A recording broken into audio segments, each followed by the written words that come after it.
ప్రభునందు ప్రియులైన మీకందరికీ యేసుక్రీస్తు ప్రభువారి నామంలో శుభవందనాలు తెలియజేస్తూ ఉన్నాం. ఎడారి సెలయేర్లు అను దినపాఠమునకు స్వాగతం. జనవరి 3. నా ముందరనున్న మందలు నడవగలిగిన కొలదిని, ఈ పిల్లలు నడవగలిగిన కొలదిని వాటిని మెల్లిగా నడిపించుకొని వచ్చేదను. ఆదికాండం 33:14. మందల గురించి, పిల్లల గురించి యాకోబుకు ఎంత శ్రద్ధ, ఎంత అపేక్ష.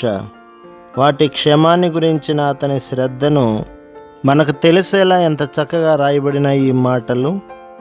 ఒక్కరోజు కూడా వాటిని వడిగా తోలుకుపోవడానికి అతనికి మనసొప్పడం లేదు.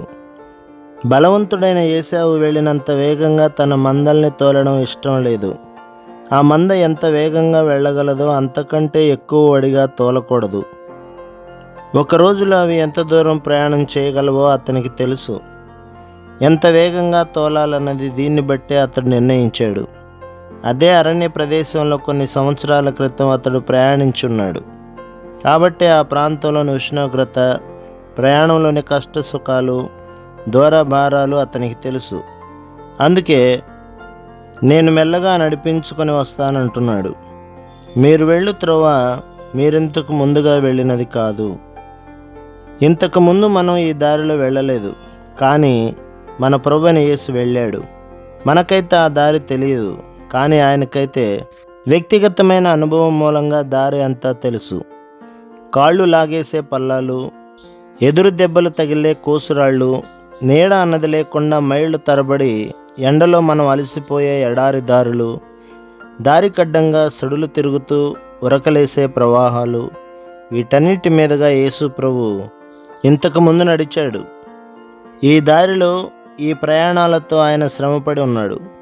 ఆయన మీదుగా ఎన్నో జలాలు ప్రవహించాయి. ఆయన ప్రేమ దాహం మాత్రం తీరలేదు.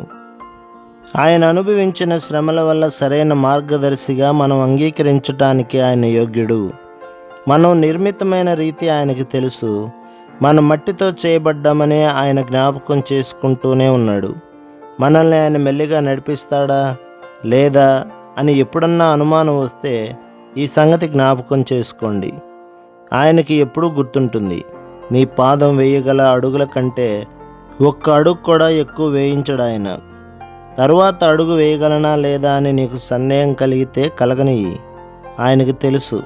ఆ అడుగు వేయడానికి బలాన్ని ఇవ్వాలా లేక అక్కడితో ఆపి విశ్రాంతినివ్వాలా ఆయనకే తెలుసు.